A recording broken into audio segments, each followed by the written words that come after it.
मैं पुनः विनती कर रहा हूँ, मेरे पास चोरी करने का कोई कारण ही नहीं है। कारण है, कारण है। तुम्हें घर से बाहर निकाला जा रहा है और तुम हर संभव वो कार्य करोगे जो तुम कर सकते हो ताकि तुम्हें घर से बाहर ना निकाला जाए। इसलिए मत कहो कि कारण नहीं है, कारण है। किंतु महाराज उस खंडहर को घर कहना उचित नहीं होगा। खंडहर? खंडहर क्यों? हाँ महाराज, खंडहर। उस खंडहर की हर एक दीवार, हर द्वार, हर खिड़की, हर छत एक ही है। हाँ वही छत एक ही है। आपको ज्ञात है चारों ओर से क्यों खुली है? ताकि हर दिशा से मनहूसियत और अपशकुन उसके अंदर आए। महाराज, उस घर ने मुझे आज तक कोई सुख नहीं दिया। मैं 20 वर्ष पश्चात भी ये सोचकर उस घर में गया कि कदापि अब सब कुछ बदल गया होगा, किंतु नहीं, उसका अभिशाप कभी नहीं जा सकता महाराज। पहले मोरपंख वाली घटना हुई, उसके पश्चात मुझे चोर भी बनवा दिया। अब आप ही सोचिए महाराज, ऐसे घर को कोई अपशकुन और अशुभ क्यों ना कहे। और तो और जब उस घर को छोड़कर जा रहा था तो ये बंदी बनवा दिया। महाराज, मैं तो आपका ऋणी रहूंगा। आप उस घर से मुक्ति दिला दीजिए मुझे। महाराज, ये शब्दों का मायाजाल बुनकर आपको दिग्भ्रमित कर रहा है, तथ्य से भटका रहा है। इसकी चालाकी समझिए महाराज। समझे कि नहीं समझे? कैसी चालाकी महामात्य? मुझे उस घर में रहना ही नहीं है महाराज। वो घर अशुभ है। मैंने कितनी बार उस घर को बेचने का प्रयास किया ना शारदा? नहीं बिका। पूजा करके उस घर का दोष दूर करना चाहा किंतु नहीं हुए। महाराज, आपके अतिरिक्त यदि मैं किसी का आभारी हूं तो वो है छोटे साहूकार। छोटे साहूकार ने स्वयं आकर मुझे उस घर से छुटकारा दिलाया। छोटे साहूकार, आपका लाख लाख धन्यवाद।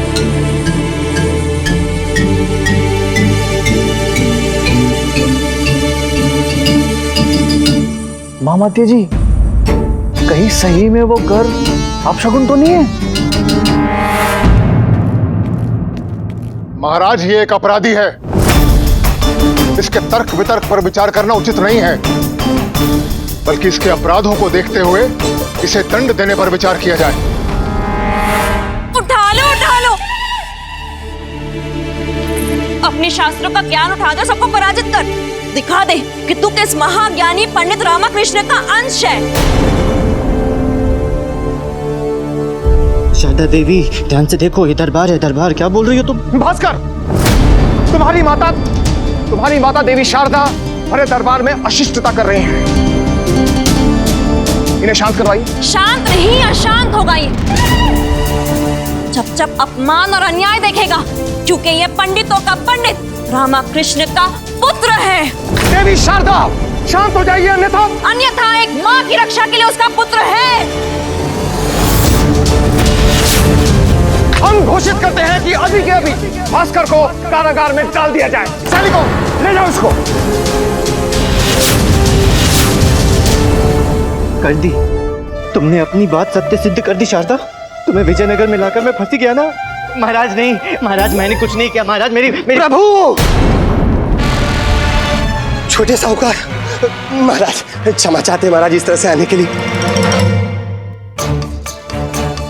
छोटे साहूकार,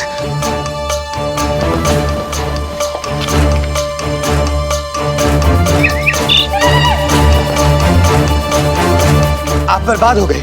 आपके सभी बही खाते और संधि पत्र को दीमक खा गए।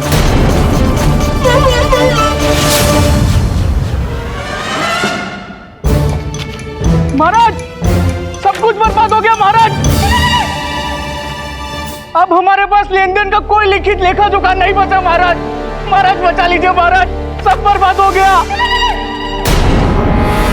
देखा महाराज, छोड़ो, अरे छोड़ो।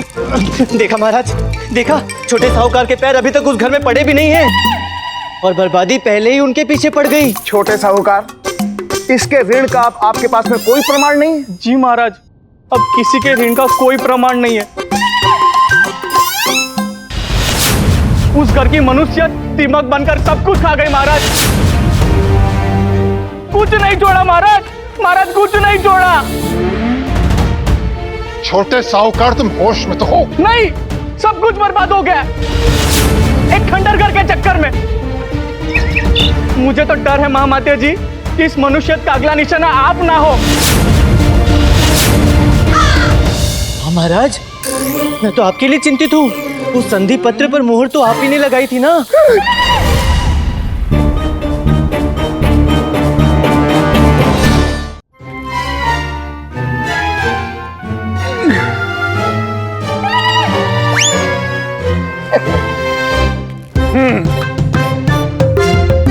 हमने निर्णय ले लिया है भास्कर, वो घर तुम्हारा था और वो तुम्हारे नाम पे ही रहेगा। नहीं महाराज नहीं, ये अन्याय है महाराज। मुझे उस घर में जाना ही नहीं है।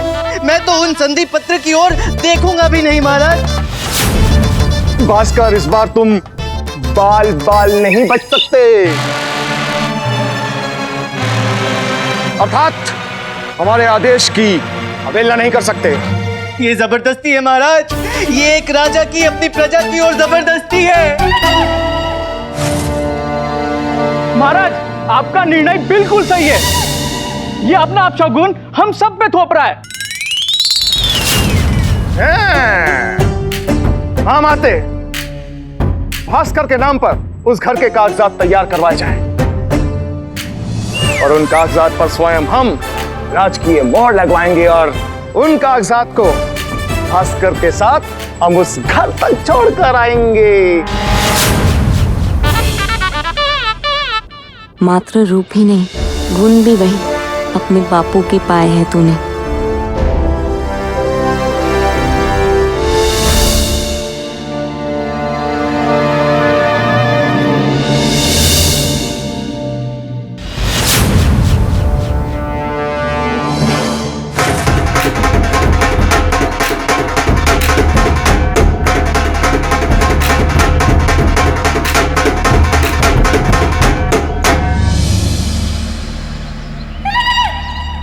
भास्कर, ये घर तुम्हारा है। तुम्हारे बुरे कर्मों के फलस्वरूप इस घर की तुम्हें बधाई हो।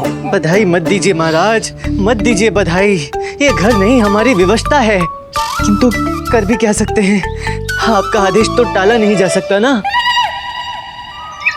तुमको इस दुविधा में देखकर आज हमें बहुत आनंद आ रहा है। महाराज, आपका आदेश सिर आंखों पर। अब भाग्य में जो है वो भुगतना तो पड़ेगा ही। तुम्हारी माता तुमसे ज्यादा समझदार है। चलिए।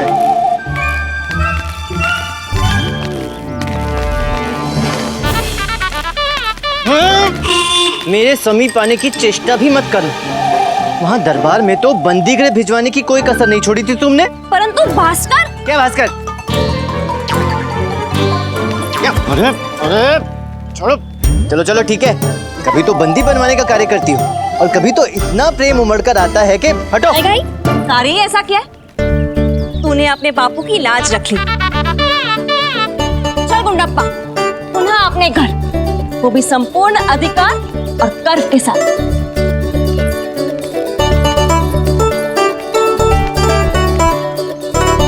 भास्कर, आज तुमने प्रमाणित कर दिया कि तुम अपने कुल के दीपक हो, अपने पिता के अंश हो। दादा, वर्षों बीत गए, सब कुछ बदल गया, केवल तुम नहीं बदले ना। आज तुमने भी प्रमाणित कर दिया कि एक दिन सूर्य भी पश्चिम से उग सकता है, किंतु तुम्हारा प्रपंच, तुम्हारा पाखंड कभी समाप्त नहीं हो सकता। अर्थात ये कि हमें हमारे आवाज से निकलवाने का छल कैकाला के साथ मिलकर तुमने रचा था। एक तरफ साथ देने की बात करते हो और दूसरी तरफ हमारे पीठ पे छुरा घोंपते हो। तुम्हें क्या लगा मुझे ज्ञात नहीं होगा? धनी मनी ने सब कुछ बता दिया है। अरे क्या तुमने आज तक जो कुछ भी किया स्वयं के लिए किया। मुझे भी विजयनगर में स्वयं के लिए ही रोका। अपना उद्देश्य पूर्ण करने के लिए तुमने मेरा उपयोग किया। क्यों? ये सत्य नहीं है भास्कर। तो क्या सत्य है? सत्य ये है कि तुमने जो कुछ भी किया उचित किया। तुम चाहते क्या हो दादा? मेरे पिता का बदला लेना चाहते हो मुझसे?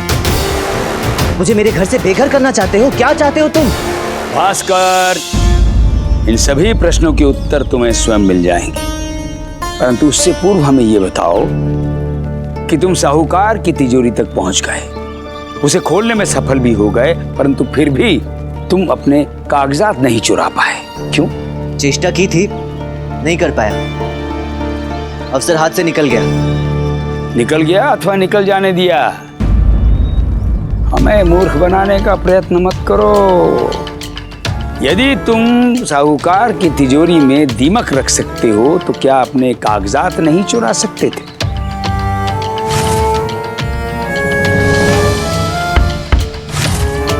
तुम कुछ भी मत बोलो दादा। ये मुंह फेर लेने से सत्य नहीं बदल जाएगा भास्कर। और सत्य ये है कि तुम केवल अपने विषय में नहीं सोचते हो, दूसरों के विषय में भी सोचते हो। यदि ऐसा नहीं होता तो तुम मात्र अपने कागजात लेकर निकल जाते, परंतु तुमने ऐसा नहीं किया। तुमने पूरी तिजोरी में दीमक लगा दी ताकि ये साहूकार और कैकाला द्वारा प्रताड़ित तुम जैसे अन्य व्यक्तियों को भी न्याय मिल सके, उन्हें उनकी संपत्ति से हाथ न धोना पड़े। पंडित रामाकृष्ण की भांति तुम भी विजयनगर वासियों के हित में सोचते हो, जो तुम्हें ज्ञात नहीं था। और इसी बात से हमारे अंदर ये विश्वास बढ़ता चला गया कि तुम पंडित रामाकृष्ण जैसे हो, बुद्धिमान हो, दयालु हो, न्यायप्रिय हो। क्या अब भी हमें बताने की आवश्यकता है कि हमने ये प्रपंच क्यों रचा?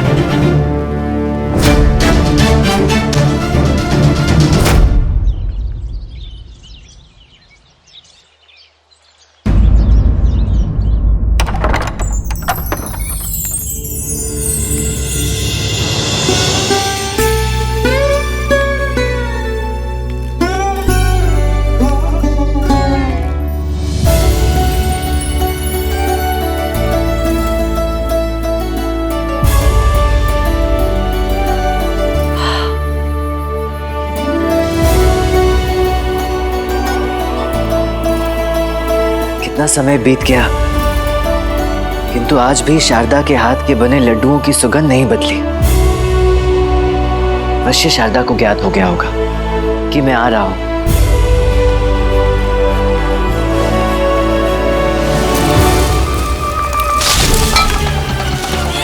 चूहा फंस गया, चूहा फंस गया।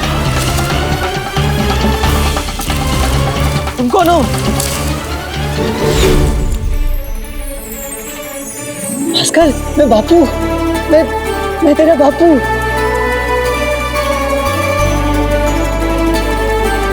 बापू, बापू, बापू, बापू, बापू। क्या है ये चूहा पकड़ने का पिंजरा है बापू। मैं अभी तुम्हें मुक्त करता हूँ, क्षमा करना, अभी तुम्हें मुक्त करता हूँ।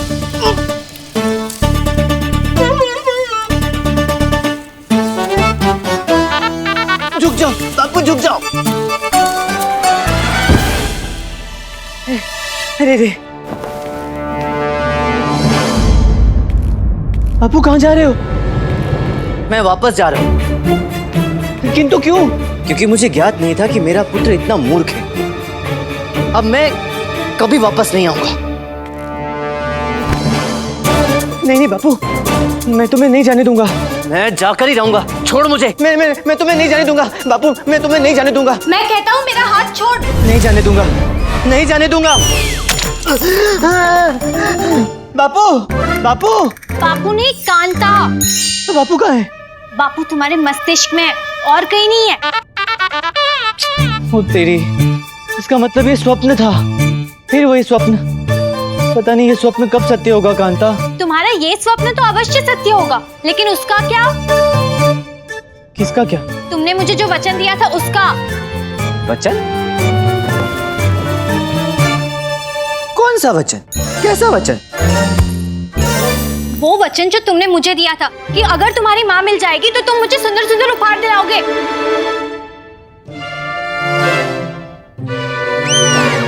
मैंने तुम्हें कब कोई वचन दिया? और नहीं तो क्या तुम्हारे भूत ने वचन दिया था? चलो अब मंडी। तो चलो, उसमें कौन सी बड़ी बात है? मैं शीघ्र ही महाराज का सलाहकार बनने वाला हूँ। उसके पश्चात तुम्हें ढेरों उपहार दिलवाऊंगा। क्या? इसमें हंसने वाली कौन सी बात है? क्यों हंसने वाली कौन सी बात नहीं है? इतना मनोरंजक चुटकुला तुमने सुनाया है। राजा का सलाहकार, वो भी तुम बनोगे। वाह वाह वाह वाह वाह वाह। क्या वाह वाह वाह वाह वाह? सलाहकार के सर पे कोई सींग होते हैं या पीछे पूंछ होती है? अच्छा वो सब छोड़ो, मुझे ये बताओ कि तुमसे किसने कहा कि तुम राजा के सलाहकार बनोगे? आम्रपाली ने। आम्रपाली ने? नहीं, मेरे कहने का अर्थ है कि जब मैंने आम्रपाली को मोर पंख वापस लाने का वचन दिया था और उसे उपवास का अर्थ बताया था, तो जिस प्रशंसा भरी दृष्टि से वो मेरी ओर देख रही थी, मुझे उसी से ज्ञात हो गया था। मानो वो मुझसे कहना चाह रही हो कि मुझमें महाराज का सलाहकार बनने के सभी गुण विद्यमान हैं। क्या बात है, तुम आजकल आम्रपाली के नाम की माला कुछ अधिक नहीं जपने लगे हो? बात क्या है? ये बात क्या होगी? बात मात्र इतनी है कि आम्रपाली मित्र है मेरी, और एक सच्चा मित्र ही अपने मित्र की योग्यता को पहचान सकता है। तुम भी सीखो कुछ। चलता हूँ, दरबार जाना है। ठीक है, फिर साथ चलते हैं। मुझे भी दरबार जाना है। तुम्हें क्यों? क्योंकि महामात्य को उनके होने वाले सबसे ज्ञानयुक्त, चतुर और सबसे बुद्धिमान सलाहकार के बारे में मुझे कुछ सलाह देनी है।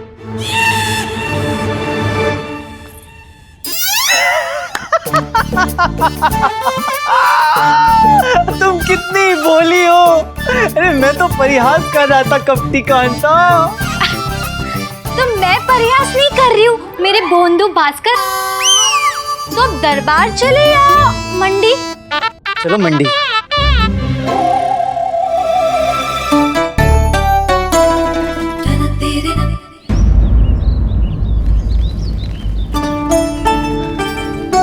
ये वाली बहुत सुंदर है। जो भी कंगन झुमके अधिक मूल्यवान हो, उनके लिए एक उंगली उठाकर संकेत दे देना, क्योंकि मैं सस्ते वाले गहने ही खरीदूंगा, अन्यथा कुछ नहीं खरीदूंगा। समझ गए? ये कैसा लग रहा है मुझ पे? दिखाओ। ये ना ना ना, ये तो बड़ा ही बेकार सा लग रहा है। अच्छा, पर मुझे तो अच्छे लग रहे हैं। देख लो, जो सत्य था मैंने तो वही कहा। ठीक है महोदय, यही वाला दे दीजिए। अब नहीं, अब अगर ये अच्छे नहीं है तो कुछ और खरीद लेती हूँ मैं। हाँ, कुछ और देखो ना।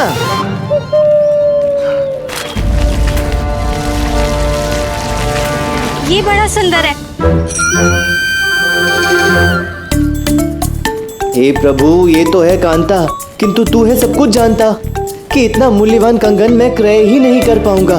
सहायता कर प्रभु, सहायता कर। हटो सामने से, मंडी खाली करो। अरे वाह, सहायता आ गई। अर्थात कैकाला आ गया। चलो चलो कांता, बाद में पुणे आते हैं। हाँ चलो।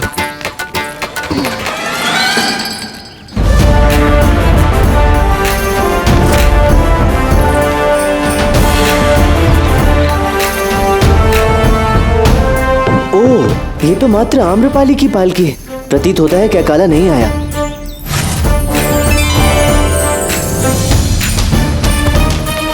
ये क्या कर रहे हो? किसी ने देख लिया तो जान से जाओगे।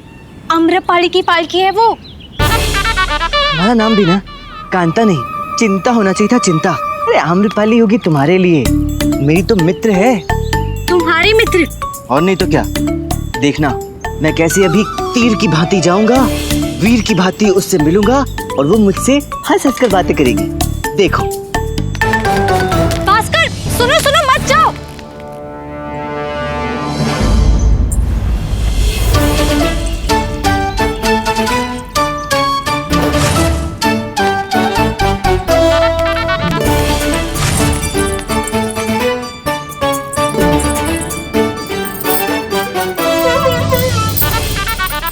अरे ये नीली वाली नीचे क्यों रख दी? ये तो बहुत जचेगी। पिताश्री, हम आपको वचन देते हैं, अब हम भास्कर से कभी नहीं मिलेंगे।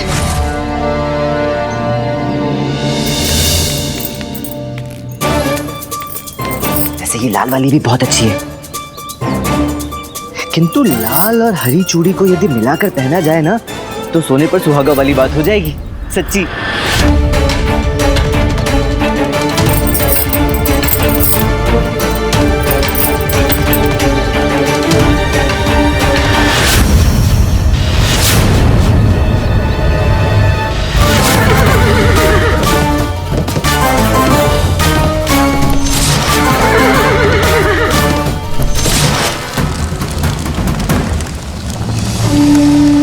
महामात्य की जय। क्या सोचना है? पंडित रामाकृष्ण भाग गया।